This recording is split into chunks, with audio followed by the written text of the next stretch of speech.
نے جو اپنے شہزادے کو رب کے حکم سے اللہ کی راہ میں قربان کیا، آج وہ واقعہ انشاءاللہ میں آپ کے سامنے ذکر کروں گا کہ جن کا فدیہ اللہ پاک نے جنت سے دمبے کی شکل میں پیش کر کے بیٹے کی جگہ اس دمبے کو قربان کروا دیا۔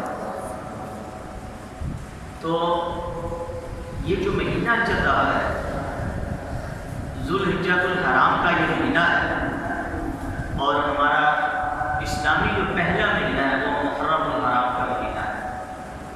تو محرم الحرام کے مہینے کے اندر بھی قربانی کا ذکر ہے، اور عید الاضحیٰ کے اندر بھی قربانی کا ذکر ہے، یعنی اسلامی مہینے کی ابتدا بھی قربانی سے ہوتی ہے اور اس کی انتہا بھی قربانی سے ہوتی ہے۔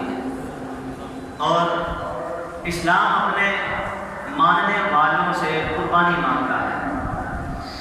اگر مال کی قربانی مانگے تو مال پیش کر دو، اور اگر مال کی قربانی نہیں مانگتا، جان کی قربانی مانگتا ہے، تو جان بھی اللہ وحدہ لا شریک کی بارگاہ میں پیش کر دی جاتی ہے۔ اور کسی شاعر نے کیا خوب کہا، جان دی ہوئی اسی کی تھی، حق تو یہ ہے کہ حق ادا نہ ہو۔ حق کیسے ادا ہوگا؟ اسی کی دی ہوئی جان کو اگر اسی کی راہ میں بندہ قربان کر دے تو یہ حق بھی کبھی ادا نہیں ہو سکتا۔ تو میں عرض یہ کر رہا تھا کہ اسلامی مہینے کی ابتدا بھی قربانی سے ہے، اسلامی مہینے کی انتہا بھی قربانی سے ہے۔ ابتدا میں دیکھو تو سیدنا امام حسین رضی اللہ تعالی عنہ نے حق کی خاطر خاندان نبوت کی قربانی پیش کی، اور جد الانبیاء حضرت ابراہیم علیہ السلام نے محبوب کی خاطر یعنی رب ذوالجلال کی خاطر اپنے اس شہزادے کو کہ جو بڑی امنگوں کے ساتھ، بڑی امیدوں کے ساتھ، بڑی دعاؤں کے ساتھ ایک پکی اتھیڑ عمر میں ان کو ملا، یہ وہ عمر تھی بوڑھے ہو چکے تھے، اور بچہ باپ کا سہارا، ان کا چین، ان کا اطمینان، ان کا سرور، ان کی آنکھوں کا تارا قربان جائیے، اور بڑھاپے کی لاٹھی تھی۔ حضرت اسماعیل علیہ السلام اللہ کے حکم سے ان کو قربان کرنے کے لیے تیار ہو جاتے ہیں، اور اللہ تعالیٰ ان کی سچی نیت، سچے اخلاص کو دیکھتے ہوئے کہ میرا خلیل میری رضا میں کامیاب ہو گیا، جو آزمائش میں نے مبتلا کیا تھا اس میں کامیاب ہو گیا، تو جنت سے دمبا منگوا کر اس کو فدیے کے طور پر عطا فرماتا ہے، اور جناب اسماعیل علیہ السلام کی جگہ اس فدیے کو قربان کر دیا جاتا ہے، اور یہ قربانی اللہ کی بارگاہ میں قبول کر دی جاتی ہے۔ تو ابتدا بھی اسلامی مہینے کے لیے قربانی سے ہے، اور انتہا بھی اسلامی مہینے کی قربانی سے ہوتی ہے۔ اب قیامت تک ہمارے لیے سنت ہو گئی کہ ہم حضرت سیدنا ابراہیم علیہ السلام کی اس یاد کو تازہ کریں۔ جو صاحب نصاب ہے، جس پہ قربانی واجب ہو چکی ہے، وہ تو کرے گا، یعنی اس پہ کرنا واجب ہے، لیکن یہ خلیل علیہ السلام کی سنت کی ادائیگی بھی ساتھ ساتھ ہو جائے گی۔ اور اللہ تعالیٰ نے فرمایا وَتَرَكْنَا عَلَيْهِ فِي الْآخِرِينَ، اے میرے پیارے خلیل، ہم آپ کی اس یاد کو قیامت تک کے لیے باقی رکھیں گے۔ قربان جائیے۔ حضرت زید بن ارقم، مسند احمد بن حنبل کی روایت ہے، زید بن ارقم کہتے ہیں کہ قال اصحاب رسول اللہ صلی اللہ علیہ وسلم مع هذه الأضاحي، صحابہ کرام علیہ رضوان نے عرض کیا کہ یا رسول اللہ صلی اللہ علیہ وسلم یہ قربانیاں کیا چیز ہیں؟ فرمایا سنت ابیکم ابراہیم، یہ قربانیاں تمہارے باپ ابراہیم علیہ السلام کی سنت ہے، لہذا اسے خوشی دلی کے ساتھ ادا کیا کرو۔ آئیے قربانی کے ایام ہم سماعت کرتے ہیں۔ 10 ذی الحجہ، 11 ذی الحجہ الحرام اور 12 ذی الحجہ الحرام، یہ 3 دن قربانی کے ہیں، اور روایتوں سے ثابت ہے مولا علی کائنات شیر خدا رضی اللہ تعالیٰ عنہ اس کے راوی ہیں کہ 3 دن قربانی کر سکتے ہیں، اس کے بعد قربانی کی کوئی گنجائش نہیں۔ یعنی 12 ذی الحجہ الحرام کا جب دن ہوگا، جب سورج غروب ہو جائے گا بعد کسی مسلمان کو جانور کی قربانی کرنے کی اجازت نہیں، یعنی وہ کہ جس کا اللہ نے مطالبہ کیا ہے، جو اللہ نے واجب کی ہے۔ باقی تو جانور تو ہر روز ذبح ہوتے ہیں، گوشت تو ہر روز کھایا جاتا ہے، لیکن یہ خاص 3 دن مقرر کر دیے گئے جانور کو ذبح کرنے کے لیے۔ قربان چاہیے کہ جو قربانی ہے یہ اسلام کے شعائر اور دین کی نشانیوں میں سے ایک نشانی ہے، اور قربانی کی عبادت ہر دور میں کسی نہ کسی رنگ میں ہوتی چلی آ رہی ہے۔ قرآن کریم کے اندر اللہ شاہ فرماتا ہے اپنے محبوب علیہ السلام کو، فصلی لربک وانحر، اے حبیب اپنے رب کے لیے نماز بھی پڑھیے اور قربانی بھی کیجیے۔ اس میں جہاں قربانی کا حکم دیا جا رہا ہے وہیں قربانی کا مقصد بھی بیان کیا جا رہا ہے، جس پر اللہ تعالیٰ دوسری آیت میں ذکر فرماتا ہے، قل ان صلاتی و نسکی و محیای و مماتی للہ رب العالمین، محبوب فرما دو کہ بے شک میری نماز، میری قربانی، میرا جینا، میرا مرنا یہ سب اللہ تعالیٰ کے لیے ہے۔ یعنی ہماری قربانی بھی رب کی رضا کے لیے، ہماری نماز بھی رب کی رضا کے لیے ہو، ہمارا جینا بھی اللہ کے لیے ہو، اور ہمارا مرنا بھی اللہ کے لیے ہو۔ یہ قرآن ہم سے کہہ رہا ہے، نبی پاک علیہ السلام نے اسی کا حکم فرمایا ہے۔ جو لوگ ان آیتوں پر غور کرتے ہیں وہ عبادتوں کا فلسفہ اور ان کی روح کو پا لیتے ہیں، وہاں تک پہنچ جاتے ہیں۔ ہر عمل، ہر عبادت کی روح کیا ہے؟ انسان کوئی سا بھی عمل کرے، انسان کوئی سی بھی عبادت کرے، چاہے وہ دین اسلام کے ارکان ہوں، واجبات ہوں، شرائط ہوں، سنن ہوں، مستحبات ہوں، ایسے عمل ہوں کہ جسے رب قدیر راضی ہوتا ہے، تو صوفیہ لکھتے ہیں کہ ہر عبادت، ہر عمل کی اثر کیا ہے؟ روح کیا ہے؟ یعنی عبادت کی روح کیسے ہے؟ ایک جسم کے اندر جب تک روح نہ پڑ جائے جسم نکارا ہوتا ہے، لہذا عبادت کی روح پھر کس کو کہا گیا؟ عمل کی روح کس کو کہا گیا؟ کہا عبادت کی روح بھی ایک ہے، عمل کی روح بھی ایک ہے، دونوں یہ ہے کہ انسان عبادت کرے تب بھی اس میں اللہ کی رضا ہو، عمل کرے تب بھی اس کے اندر اللہ کی رضا شامل ہو۔ یہ روح ہے عبادت کی، یہ روح ہے انسان کے عمل کی۔ تو پھر اسلام کی چونکہ شعائر، دین کی علامت قربانی ہے، تو اسلام کیا چیز ہے؟ اسلام کے معنی ہوتے ہیں جھک جانا، سر خم تسلیم کرنا، مان لینا، تسلیم کرنا، اطاعت کرنا، بہت سارے معنی اسلام کے ہیں۔ تو مسلمان کوئی ہو سکتا ہے جو ہر وقت اللہ کی بارگاہ میں جھکا رہے، اپنا سر خم تسلیم کرے۔ کسی نے کیا خوب کہا، مصور دیکھنا تصویر میری یوں بنائی ہو، ادھر حکم الہی ہو، ادھر گردن جھکائی ہو۔ اصل میں یہ ہے تسلیم خم، اپنی گردن کو ہر وقت جھکا دینا، رب کے کاموں میں لگ جانا، رب کو راضی کرنے کے لیے لگ جانا۔ حقیقت میں یہی تسلیم خم ہے، اور اسی کا نام حقیقت میں قربانی کہلاتا ہے۔ قرآن کریم کا مطالعہ کرتے ہیں تو قرآن کریم کے اندر اللہ نے 2 انبیاء کرام علیہ السلام کی بڑی شان بیان فرمائی ہے۔ ایک کو ابراہیم کہتے ہیں اور ایک کو حضرت اسماعیل علیہ السلام کہتے ہیں۔ ایک خلیل تھا اور ایک ذبی تھا، ایک نبی تھا دوسرا بھی نبی تھا، اور ایک باپ تھا اور ایک ان کا بیٹا تھا۔ قربان جائیے ان دونوں کا واقعہ بڑے حسین اور جمیل انداز کے ساتھ اللہ پاک نے قرآن کریم کے اندر بیان فرمایا ہے، اور ان کی شانوں کو بھی ذکر فرمایا ہے۔ یعنی گویا اللہ فرماتا میں نے باپ کو حکم دیا کہ میری راہ میں اپنے بیٹے کو قربان کر، تو وہ اپنے بیٹے کو قربان کرنے کے لیے تیار ہو گئے۔ ہم نے نہ تو باپ کے ارادے میں کمی دیکھی، نہ بیٹے کے ارادے میں کوئی کمی دیکھی۔ ہم نے نہ تو باپ کے ارادے میں تاخیر کو پایا، نہ بیٹے کے ارادے میں تاخیر کو پایا۔ ہم نے نہ تو باپ کے صبر کے اندر کوئی الجھن کو دیکھا، نہ بیٹے کے صبر کے اندر کوئی الجھن کو دیکھا۔ باپ بھی صابر و شاکر ہے، بیٹا بھی صابر و شاکر ہے، دونوں اللہ کی رضا مندی کے خواہاں ہیں۔ رب بھی دونوں کی منظر کشی ملاحظہ کر رہا ہے۔ اب آئیے آگے آپ بیان سنیے، گویا اب قرآن اس کا نقشہ یوں کھینچتا ہے، فلما اسلم وتلہ للجبین، جب میرا حکم آیا تو فرمایا کسی نے کوئی بہانہ نہ بنا، کوئی بہانہ نہیں، نہ باپ کے ارادے میں کمی، نہ بیٹے کے ارادے میں کمی، نہ باپ کا صبر کمزور ہوا، نہ بیٹے کا صبر کمزور ہوا۔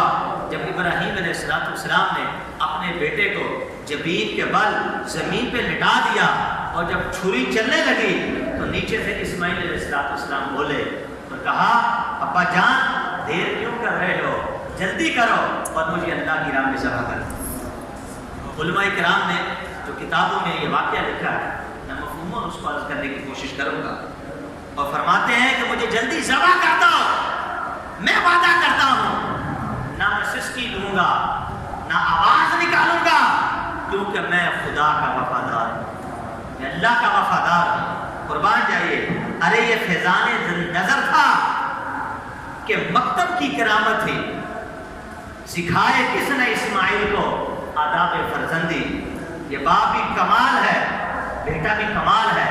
اب منظر کشی اللہ تعالیٰ خود فرما رہا ہے، دیکھ رہا ہے۔ اللہ پاک نے آسمان کے دروازے کھلوا دیے اور فرشتوں کو فرمایا وہ دیکھو تم کہتے تھے انسان کو پیدا نہ کرنا، انسان خون ریزی کرے گا، فساد کرے گا، فتنہ فساد کرے گا، خون بہائے گا۔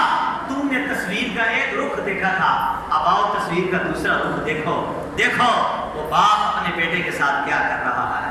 جب فرشتوں نے آسمان سے دیکھا تو روایتوں میں آتا فرشتوں نے کہا سبحان اللہ نبی یقود نبی، اللہ تو پاک ہے کہ ایک نبی دوسرے نبی کو ذبح کرنے میں تلا ہوا ہے۔ نہ آسمان نے یہ مثال دی، نہ زمین نے یہ مثال دیکھی، شرق و غرب حیران ہے، ہر کوئی پریشان ہے۔ آج باپ اپنے بیٹے کو ذبح کرنے کے لیے تیار ہے، اور باپ بھی نبی بیٹا بھی نبی، سبحان اللہ۔ اب فرشتے خدا کی تسبیح کر رہے ہیں، منظر کشی بھی ہو رہی ہے، فرشتے خدا کی تسبیح میں لگے ہوئے ہیں، پورے ہیں تو اللہ کی قدرت پر دم بخود ہے، اور خدا کی قربانی کا منظر دیکھ رہا ہے۔ اب آئیے، جب ابراہیم علیہ السلام چھری چلانے لگے تو اسماعیل علیہ السلام نے کہا ابا جان ایک سوال ہے آپ کی بارگاہ میں، پہلے مجھے اس کا جواب دے دو۔ باپ نے بیٹے کو فرمایا کہ میرے بیٹا پوچھ، کیا پوچھنا چاہتا ہے؟ تو اسماعیل علیہ السلام نے عرض کیا یہ بتائیے کہ آپ زیادہ سخی ہیں یا میں زیادہ سخی ہوں؟ ہم دونوں میں سے سخی کون ہے؟ یہ گفتگو کہاں ہو رہی ہے؟ اللہ منظر کشی فرما رہا ہے، فرشتے بھی دیکھ رہے ہیں، جنت کی حوریں بھی ملاحظہ فرما رہی ہیں، آسمان والے بھی دیکھ رہے ہیں، زمین والے بھی دیکھ رہے ہیں۔ نہ آسمان میں ایسی مثال، نہ زمین میں ایسی مثال، نہ بنی نہ بن سکی کی قیامت تک کے لیے۔ اب سوال کیسا کر دیا، اور چھری گلے کے قریب ہے، اس سے پہلے کہ چھری چلائے بیٹے نے باپ سے سوال کر دیا کہ ابا حضور آپ مجھے بتائیے کہ آپ زیادہ سخی ہیں یا میں زیادہ سخی ہوں؟ ابراہیم علیہ السلام نے ارشاد فرمایا اے میرے بیٹے میں زیادہ سخی ہوں، میں زیادہ سخی ہوں۔ کیوں؟ کیونکہ میں اپنے ارمان کو چل رہا ہوں، میں اپنی خواہشات کو ذبح کر رہا ہوں، میں اپنے اکلوتے سب سے پیارے سب سے چہیتے بیٹے کو کہ جس کو بڑی امنگوں کے ساتھ اللہ سے مانگا، وہ ڈھیر عمر میں جا کے دعائیں کی، اللہ نے میری گود کو بھر دیا، مجھے تجھ جیسا شہزادہ عطا کیا۔ اے میرے بیٹے میں زیادہ سخی ہوں کہ میں اپنے ہاتھوں تجھے ذبح کر رہا ہوں۔ میری وہ مثال ہے نہ اس سے پہلے کبھی ہو سکی، نہ قیامت تک اس مثال کو پورا کر پائے۔ اب مکالمہ ہو رہا ہے، باپ اور بیٹے کی بات چیت ہو رہی ہے۔ اسماعیل علیہ السلام نے جب سنا تو کہا بابا جان میرے خیال سے تو میں آپ سے زیادہ سخی ہوں، میں آپ سے زیادہ سخی ہوں، اس لیے کہ جب آپ مجھے ذبح کر دو گے تو آپ کے پاس تو آپ کے دوسرے بیٹے بھی ہوں گے، آپ ان کو دیکھ لو گے، میں تو ایک اکیلی جان ہوں، میں تو تنہا جان ہوں، میں جب ذبح ہو جاؤں گا تو پھر میں کبھی لوٹ کے نہیں آؤں گا، تو آپ کے مقابلے میں زیادہ سخی ہوں۔ قربان جائیے، اللہ تعالیٰ باپ اور بیٹا ان دونوں کے مذاکرات کو سن رہا تھا، منظر کشی فرما رہا تھا، تو آسمان سے اللہ تعالیٰ نے اپنے شایان حکم ارشاد فرمایا ابراہیم اور اسماعیل علیہ السلام تم کہہ رہے ہو باپ کہتا ہے کہ میں سخی ہوں، بیٹا کہتا ہے کہ میں سخی ہوں، وَأَنَا أَسْخَىٰ مِنْكُمَا، ارے میں کہتا ہوں کہ میں تم دونوں سے زیادہ سخی ہوں۔ اب جب اللہ تعالیٰ کی آواز کو سنا تو باپ بھی خاموش، بیٹا بھی خاموش، باپ بھی چپ ہو گیا، بیٹا بھی چپ ہو گیا۔ پھر فرمایا بھلا میری سخاوت کی کوئی حد ہے؟ میری سخاوت کی کوئی حد نہیں، دیکھو میں تمہارے ساتھ کیا کرنے والا۔ تم کہتے ہو میں سخی ہوں، بیٹا کہتا ہے میں سخی ہوں لیکن میری تو سخاوت کی حد ہی نہیں ہے، اب دیکھو میں تمہارے ساتھ کیا کرنے والا ہوں۔ اے ابراہیم تم نے سخاوت کی اور بیٹے کو ذبح کرنے کے لیے زمین پہ لٹا دیا، ابھی ذبح نہیں کیا، صرف ذبح کرنے کے لیے تیار ہو گئے ہو، مگر میری بھی سخاوت دیکھو کہ میں کیا کرنے والا ہوں۔ فرمایا میں نے جنت میں تمہارے لیے اس کا فدیہ تیار کر رکھا ہے، میں نے تمہارے شہزادے کے لیے جنت میں فدیہ تیار کر رکھا ہے، ابھی تم دیکھو گے جب تم اسماعیل علیہ السلام پر چھری چلاؤ گے تو میں چھری کو چلنے نہیں دوں گا، میں چھری کو چلنے نہیں دوں گا، لیکن تمہاری قربانی بھی رد نہیں کروں گا، بیٹے کی جان بھی بچا دوں گا، قربانی کا ثواب بھی دے دوں گا، جنت سے دمبا منگوا کر اس کو قربان بھی کروا دوں گا۔ فرمایا تجھے بیٹے کی قربانی کا ثواب بھی عطا فرما دوں گا، تمہارے نام کے قیامت تک کے لیے ڈھنکے بجا دوں گا۔ اے ابراہیم سن، میں تجھے خلیل اللہ کا تاج پہناؤں گا اور تیرے بیٹے کو ذبیح اللہ کا منصب عطا فرما دوں گا۔ اب بتاؤ سخی کون ہے؟ میں تم سے زیادہ سخی ہوں، میں زیادہ سخاوت کا حق رکھتا ہوں۔ کیا مکالمہ تھا، کیا بات چیت تھی، نہ عرش و فرش نے یہ چیز دیکھی، نہ قیامت تک دیکھی جائے گی۔ اب ابراہیم علیہ السلام کا اخلاص دیکھی، مکالمہ ہو گیا۔ اگر کوئی عام بندہ ہوتا تو شاید وہ یہ کہتا کہ جب جنت میں فدیہ تیار ہے تو میں بیٹے کو کیوں ذبح کروں، لیکن اللہ پاک نے بھی یہ تو نہیں فرمایا کہ ذبح نہ کر، ابھی بھی مطالبہ باقی ہے۔ لٹا دیا زمین پر، چھری ہاتھوں میں ہے اور پھر چھری گلے پہ رکھی، اس لیے تاکہ میری نیت میں کسی قسم کا کوئی بھی فرق نہ آئے۔ اللہ اکبر، قربان جائیے، چھری کو گلے پہ رکھ کے چلا دیا، چھری نہیں چلی۔ یہ ایک لفظ پہ غور کرنا، ایک لفظ پہ، چھری چلائی چھری نہ چلی، دوبارہ پھر چھری کو تیز کیا، پھر چلائی چھری پھر نہ چلی، تیسری بار پھر تیز کیا، پھر چلائی پھر نہ چلی۔ اب جلال میں آ گئے، غصے میں آ گئے اور چھری کو اٹھا کے پتھر سے دے مارا اور کہا تجھے کیا ہو گیا ہے، تیرا کام تو کاٹنا ہے، آج تو میرے بیٹے کے گلے کو کاٹتی کیوں نہیں ہے؟ اور چونکہ آپ اللہ کے حکم کی تعمیل میں تھے اور اس لیے جلال آیا، اس لیے چھری کو تیز کیا، اس لیے پٹک کے پتھر میں مارا، کہیں اللہ کے حکم کی تعمیل کرنے میں ابراہیم کو کہیں دیر نہ ہو جائے۔ اب چھری کو کہا کہ تیرا کام تو کاٹنا ہے، تو کیوں میرے بچے کے گلے کو نہیں کاٹ رہی، کیا وجہ ہے؟ تو ایک روایت کے مطابق چھری کے 2 ٹکڑے ہو گئے، ایک روایت کے مطابق، روایتوں میں آتا ہے اللہ نے چھری کو گویائی عطا فرما دی، اللہ نے اس کو زبان عطا فرما دی۔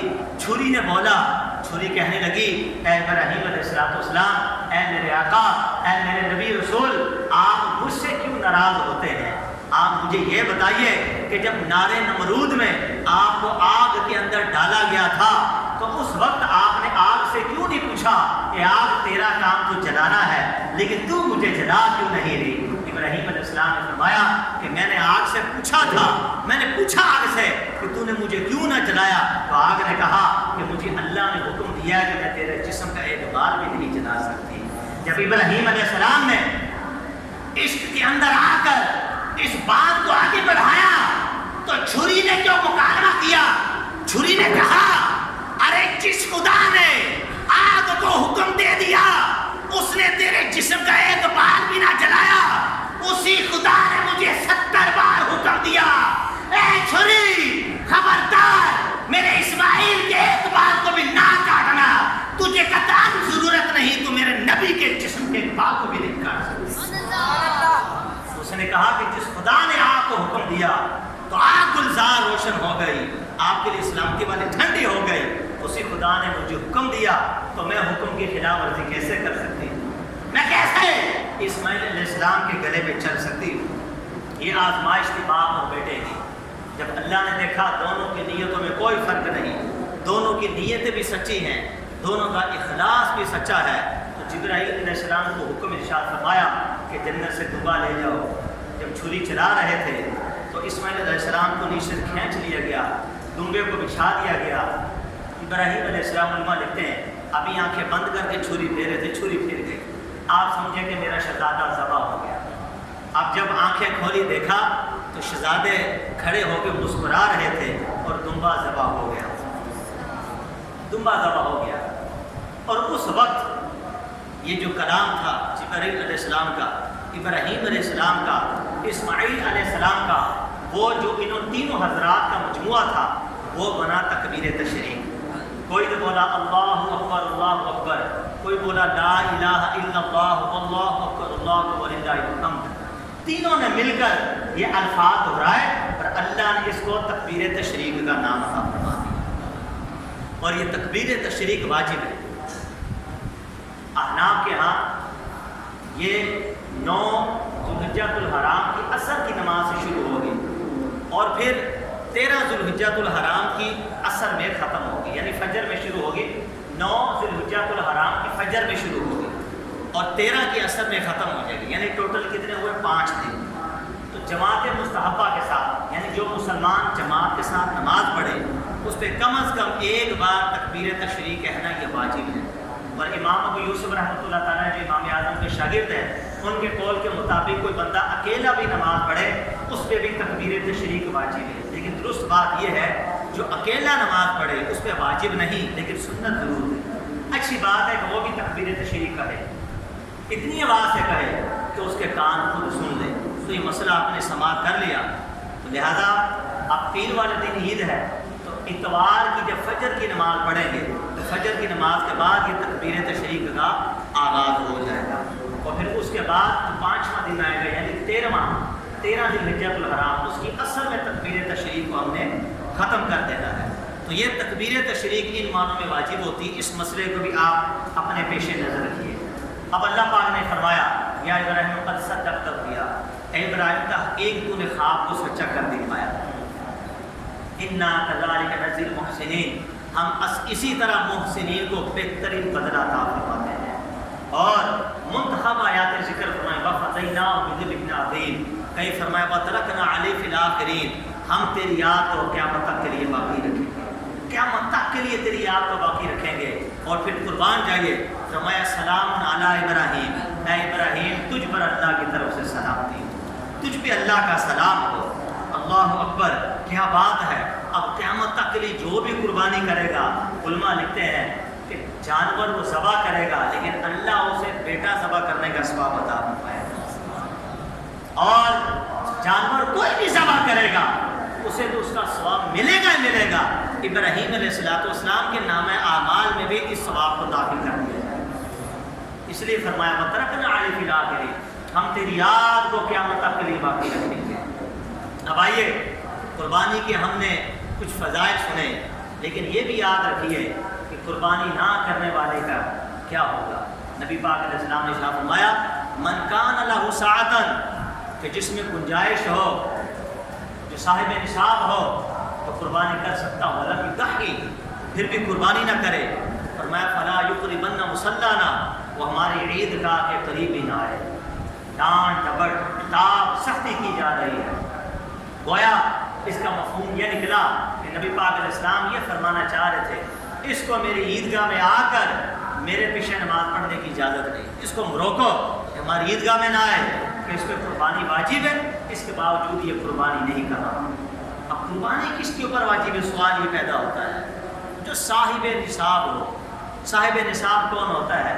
جس کے بعد تقریباً 7.5 تولہ سونا ہو، یہ 52.5 تولہ چاندی، یعنی اتنی رقم ہو، اس پہ قربانی واجب۔ بعض ہماری بہنوں ماؤں کے پاس سونا تھوڑا ہوتا ہے، 1 تولہ یا 2 تولے، لیکن تھوڑی بہت چاندی بھی ہوتی ہے اور کچھ پیسے بھی ہوتے ہیں، تو ان پر چونکہ یہ رقم چاندی کے نصاب کو پہنچتی ہے، بلکہ اس سے زیادہ ہے، تو چونکہ چاندی کے نصاب کو پہنچ گئی تو ان پر بھی قربانی کرنا واجب ہو جائے گا۔ اسی طرح لڑکی بیاہ کر جب جاتی ہے سسرال، تو سسرال والے اس کو سونا ڈالتے ہیں، تو لوگ یہ سوال کرتے ہیں کہ اس کو جو 5 یا 6 یا 7 تولے سونا ڈالا اور چاندی بھی ڈالی اور بینک بیلنس بھی اس کا موجود ہے، تو اب قربانی کون کرے، شوہر کرے یا بیوی کرے؟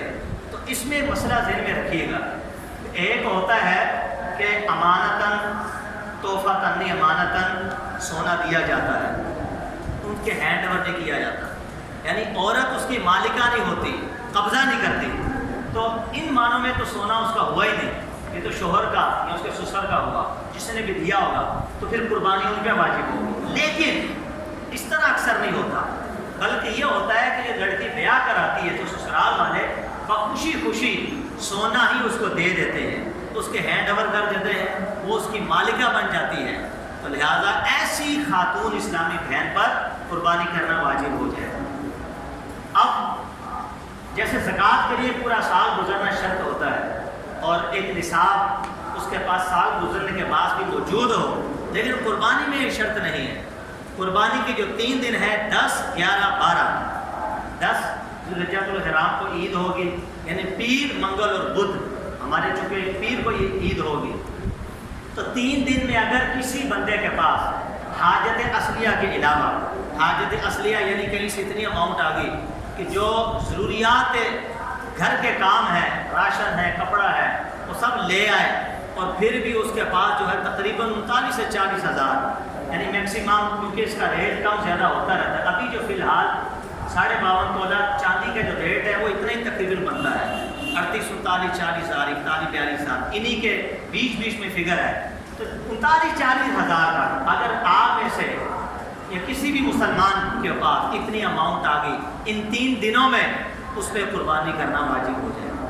یہ مسئلہ یاد رکھیے، اور اس کا وقت جو ہے وہ 3 دن، چونکہ جو تیسرا دن ہوگا 12 ذوالحجۃ الحرام کا، جب تک سورج غروب نہ ہوگا، سورج غروب ہونے سے پہلے جب بھی کسی مسلمان پر یہ پیسے آ جائیں گے، اس پہ قربانی کرنا واجب ہو جائے گا۔ بعض لوگ یہ بھی مسئلہ پوچھتے ہیں، ہمارے پاس سونا تو بہت ہے، چاندی بہت ہے، لیکن پیسے ابھی موجود نہیں ہیں، اس لیے ہمیں سونا بیچنا پڑے گا۔ اگر ہم یہ کریں کہ کسی سے ادھار پیسے لے لیں، قربانی کر لیں اور پیسے بعد میں اس کو واپس کر دیں، ایسا کرنا بھی جائز ہے۔ ادھار پیسے لے کر جانور خرید لیں، اور جس پر جانور کو قربانی کرنا واجب ہے وہ جانور کو قربان کرے گا۔ اسی طرح گائیں، بھینس وغیرہ ہوگی، اونٹ ہو گئے، یہ جو بڑے جانور ہیں، ان میں نبی پاک علیہ السلام نے 7 حصوں کو مقرر فرمایا ہے، صحیح حدیث پاک سے ثابت ہے، یعنی 7 حصے اس میں ہو سکتے ہیں۔ ایک گھر کے 7 افراد ہیں، 7 پہ قربانی واجب ہے، تو ایک ہی گائے لے لیں، آپس میں مل کے اس کو اللہ کی راہ میں قربان کر دیں۔ لیکن ایک بکری یا بکرا یا بھیڑ یا دمبا دمبی وہ ایک ہی بندے کے لیے کافی ہوگی، ایک ہی بندے کے لیے کافی ہوگی۔ تو جس پر قربانی واجب ہوگی، تو اگر بکری یا بکرا کرنا چاہ رہا ہے تو وہ ایک ہی دمبا یا ایک ہی بکری یا بکرا دے گا۔ تو یہ میں نے مختصر صاحب کو بتایا کہ صاحب نصاب بندے تھے، قربانی چونکہ واجب ہے، اس مسئلے کا ہمیں علم ہونا چاہیے۔ ہمارے گھروں میں بہت سارے افراد پر قربانی واجب ہوتی ہے، لیکن ہوتا ہے کیا ہے کہ گھر کا ایک بڑا سربراہ بکرا لے آتا ہے، وہ سارے اسی پہ خوش ہو جاتے ہیں۔ اگر گھر میں بیوی ہوتی ہے، اس کے پاس سونا چاندی مال پڑا ہوتا ہے، وہ نہیں کرتی۔ بیٹیوں کو باپ نے پہلے اس ایڈوانس میں شادی کے لیے اتنا زیادہ سونا لے کر دے دیتے ہیں، اس پہ اپنی قربانی، اگر وہ بالغہ ہے اس پہ اپنی قربانی واجب ہو چکی ہوتی ہے۔ تو لہذا والدین کو چاہیے کہ گھر میں جو بھی اماؤنٹ پڑی ہے اس پہ غور کیا جائے، دیکھا جائے کہ کتنے پیسے ہیں، آیا قربانی واجب ہے یا نہیں ہے۔ تو اگر قربانی واجب ہے تو اس کو چاہیے کہ وہ قربانی کرے۔ اللہ تعالیٰ ہمیں اس پہ عمل کی توفیق عطا فرمائے۔ تو چلے آگے اپنے بیان کو میں شروع کرتا ہوں، چونکہ صاحب نصاب کی بات آئی اس لیے میں نے آپ کو یہ سمجھا دیا۔ تو حضور علیہ السلام نے کیا شاہ فرمایا کہ جس کے پاس گنجائش ہو اور وہ قربانی کر سکتا ہو، قربانی نہ کرے، فلا یقربن مصلانا، وہ ہماری عیدگاہ کے بھی قریب نہ آئے۔ اب آئیے جو قربانی کرتے ہیں انہیں اجر کیا ملے گا۔ شیخ عبدالحق محدث دہلوی رحمۃ اللہ تعالیٰ نے لکھتے ہیں، آپ فرماتے ہیں کہ قیامت کے دن جو نیکیوں کا پلڑا ہوگا بندے کا، ان نیکیوں کے پلڑے میں ان جانوروں کو رکھ کے تولا جائے گا۔ کہیں سبحان اللہ، ان کو رکھ کے تولا جائے گا، اتنا اجر، اتنا ثواب ہے اس کا۔ اور پھر روایتوں کے اندر آتا ہے کہ جب مسلمان اپنی قبروں سے اٹھیں گے، مسند احمد بن حنبل کی روایت پڑھ رہا ہوں کہ جب مسلمان اپنی قبروں سے اٹھیں گے تو وہ دیکھیں گے کہ ان کی قبروں کے پاس ایسے جانور کھڑے ہیں کہ جن کے دانت چاندی کے ہیں اور ان کے سینگ سونے کے ہیں اور ان کی آنکھیں یاقوت پتھر کی طرح چمک رہی ہیں، انوار اور نور کی شعائیں ان کے جسم سے نکل رہی ہوں گی۔ قبروں سے نکلنے والے قبر سے نکل کر ان کی طرف دیکھ کر تعجب کا اظہار کریں گے، تو کہیں گے کہ تم کون ہو؟ وہ قربانیاں کہیں گی ہم تیری وہی قربانیاں ہیں جن کو تو نے اللہ کی رضا کے لیے ذبح کیا۔ فرمایا آؤ اب ہماری پشت پہ سوار ہو جاؤ، پشت پہ سوار ہو جاؤ، ہم تمہیں پل صراط کا رستہ پار کر دیتے ہیں۔ اتنے خوش نصیب ہے وہ مسلمان جو قربانی کرتے ہیں، جانور کو ذبح کرتے ہیں، یہ قربانی کی پشت پہ بیٹھ کے پل صراط سے گزر جائیں گے۔ نبی پاک علیہ الصلوۃ والسلام نے ارشاد فرمایا عظموا حسنوا او قال سمنوا ضحاياكم فانها على الصراط مطاياكم او كما قال علیہ السلام۔ نبی پاک علیہ السلام نے ارشاد فرمایا اپنی قربانیوں کی خوب خدمت کیا کرو، خوب خدمت کیا کرو، انہیں موٹا تازہ کرو۔ فرمایا اس لیے کہ وہ پل صراط پہ تمہاری سواریاں بنیں گی، قربانیاں پل صراط پہ تمہاری سواریاں بنیں گی۔ تو لہٰذا اخلاص شرط ہے، رب کی رضا اس میں شرط ہے۔ قربان جائیے کہ جو صاحب انصاف ہے، جس پہ واجب ہے، اس کے لیے اخلاص شرط ہے، اخلاص کے ساتھ کرے۔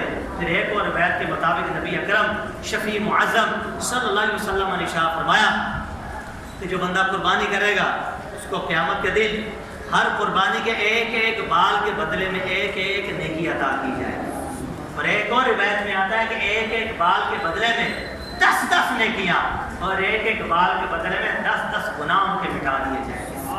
دیکھیے کتنا اجر ہے، اخلاص شرط ہے۔ جبھی تو اللہ فرماتا ہے لن ینال اللہ لحومها ولا دماؤها ولکن ینالہ التقوی۔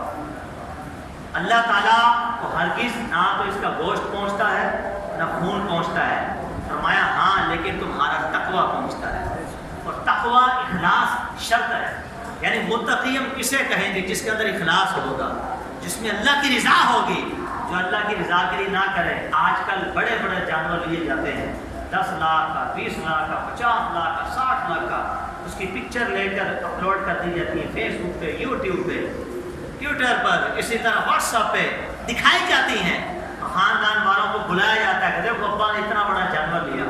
مجھے بتائیے یہی کرنا ہے تو اللہ کی رضا کہاں ہے، اخلاص کہاں ہے؟ ایسے لوگ اپنی نیتوں پہ غور کریں، ورنہ پیسہ بھی ضائع گیا، جانور بھی گیا، اجر بھی نہ ملا، بلکہ الٹا بندہ گناہگار ہو جاتا ہے۔ اس لیے جو قرآن واضح فرما رہا ہے کہ تمہارا گوشت نہیں پہنچتا اسے، نہ خون پہنچتا ہے، انہیں تمہارا تقویٰ پہنچتا ہے۔ اور تقوی کے لیے بندے کا مخلص ہونا ضروری ہے، اور مخلص کون ہوگا؟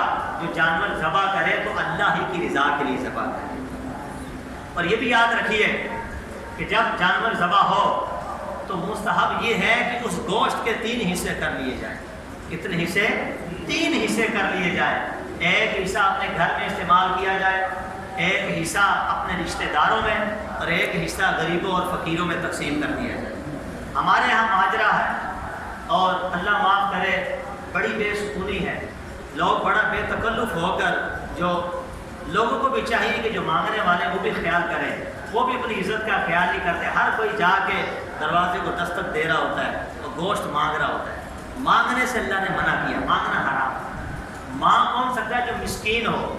مسکین وہ ہے کہ جو اگر ایک بار ایک وقت کا کھانا کھا لے تو دوسرے وقت کا کھانا کھانے کے لیے بیچارے کے بعد پیسے نہ ہوں، اس کے لیے سوال کرنا جائز ہے۔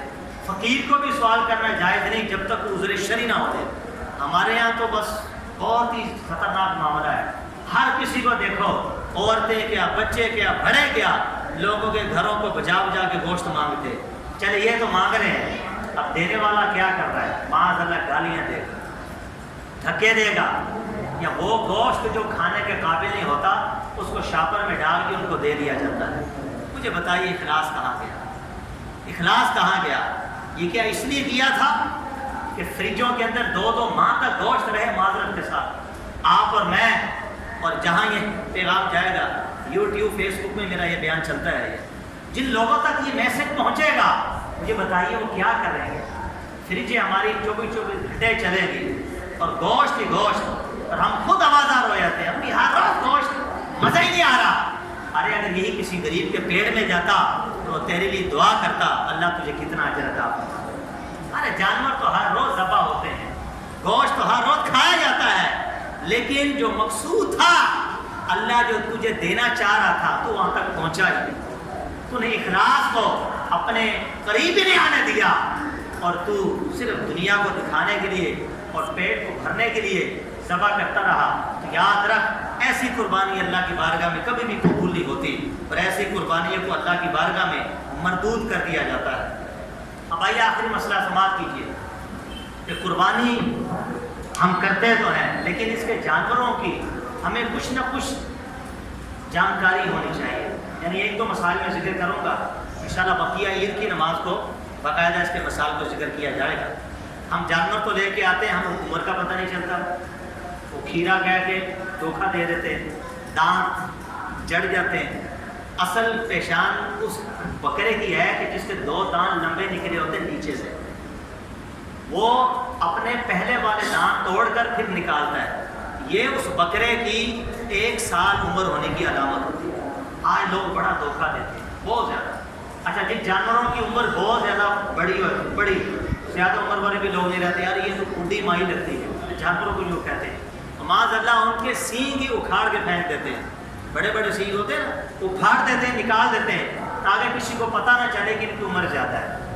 حالانکہ شرعی مسئلہ یہ ہے کہ اگر جڑ سے کسی جانور کا سینگ نکال دیا، اس کی قربانی کرنا جائز نہیں۔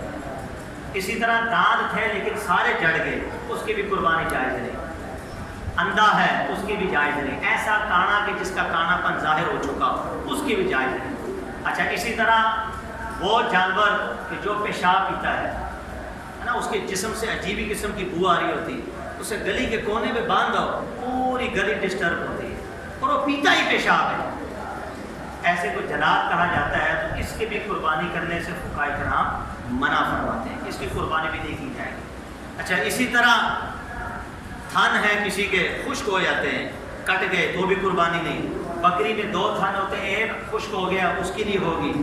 بھینس گائے میں 4 ہوتے ہیں، 2 خشک ہو گئے 2 رہ گئے، اس کی بھی نہیں ہوگی۔ اسی طرح دم ہے، چکی ہے، اس کی دم، چکی، کان، ان تینوں کا اصول یہ ہے کہ اگر تہائی یعنی 1/3 اگر تیسرا حصہ کٹا ہے تو قربانی ہو جائے گی۔ جیسے کان ہے نا، تو کان کے 3 حصے کر لو، اگر تیسرا حصہ کٹا ہے، اس میں کٹ لگا ہوا یا اتر گیا، کٹ گئے، ہو جائے گی۔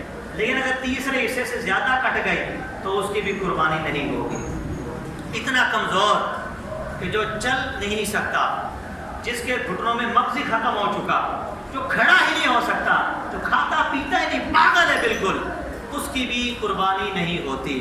پر مسائل تو بہت ہیں، مختصر یہ کہ ہمارے عید پہ یہ ہوتا ہے کہ جیسے کوئی گائے ذبح کرتا ہے، اس میں حصے دار ہوتے ہیں، یا کوئی بکرا ذبح کرتا ہے، ہمیں نہیں آتا ذبح کرنا، امام صاحب آگے نہیں تو کوئی بھی آ گیا، تو ہماری پتہ کہ خواہش ہوتی ہے یار امام صاحب یا کوئی مولانا یا جو ذبح کرنے والا وہ چھری پھیرے تو ہمارا ہاتھ اس کے اوپر آ جائے، ہوتا کہ نہیں ایسا؟ ہم ہاتھ رکھ دیتے ہیں، لیکن شرعی مسئلہ سنیے، اگر 2 بندے چھری پہ ہاتھ رکھیں گے، دونوں پہ تکبیر کہنا واجب ہے۔ اگر ایک نے تکبیر نہ کہی، یہ سوچتے ہوئے کہ دوسرا کہہ دے گا جانور حرام ہو گیا، جانور کیا ہو گیا، اس کا کھانا ہی حلال نہیں، اس کا گوشت پھینکنا پڑے گا آپ کو۔ اور لوگ ایسی غلطیاں کرتے ہیں، ہاتھ رکھتے ہیں، دانت نکالنا جاتا ہے، بیٹے کو بیٹا ذرا مووی بنانا میری، معاذ اللہ، یہ وہ وقت ہے کہ قربانی پیش کی جا رہی ہے۔ ارے تو اگر اس کی جگہ ہوتا تو دیکھتا تیرے دانت کیسے نکلتے ہیں۔ آج کل یہی ہو رہا ہے، لوگ لطف اندوز ہوتے ہیں، مزے لیتے ہیں، جانور کو تڑپنا دیکھتے ہیں، ہنستے ہیں، تالیاں مارتے ہیں، تو نیچے گرتا تو بڑے خوش ہوتے ہیں، ویڈیو بنا رہے ہوتے ہیں، پوز لے رہے ہوتے ہیں، یوٹیوب پہ، فیس بک پہ ڈالتے ہیں۔ معاذ اللہ، یہ کیا ہو رہا ہے؟ کیا مذاق، کیا ہنسی ہے! ارے یہ تو وہ قربانی تھی کہ ابراہیم علیہ السلام، لکھا فقہ صوفیہ نے، اگر اپنے بیٹے کو ذبح کر دیتے تو پھر تم پر واجب ہوتا اپنے بیٹے کو ذبح کر کے اللہ۔ انہوں نے تو اتنا بڑا دل کلیجہ رکھا، اللہ کو راضی کر دیا، اللہ نے جنت سے فدیہ دے دیا، دمبا پیش کر کے قربان کروا دیا۔ اب ہم بیٹا نہیں کرتے جانور ہیں، لیکن اللہ ہمیں بیٹا قربان کرنے کا ثواب عطا کرواتا ہے۔ تو لہٰذا جہاں ایسی حرکتیں ہو رہی ہوں، برائے خاک مدینہ ان کو منع کرے، بچوں کو روکے، ایسی حرکت نہ کرے۔ تو لہٰذا جو کسی کے ہاتھ پہ ہاتھ رکھے، دونوں کو چاہیے کہ کیا کہیں گے؟ بسم اللہ اللہ اکبر۔ کیا کہیں گے؟ اونچا بولو، بسم اللہ اللہ اکبر۔ اللہ کریم کی بارگاہ میں دعا ہے کہ ہم نے جو آج مختصر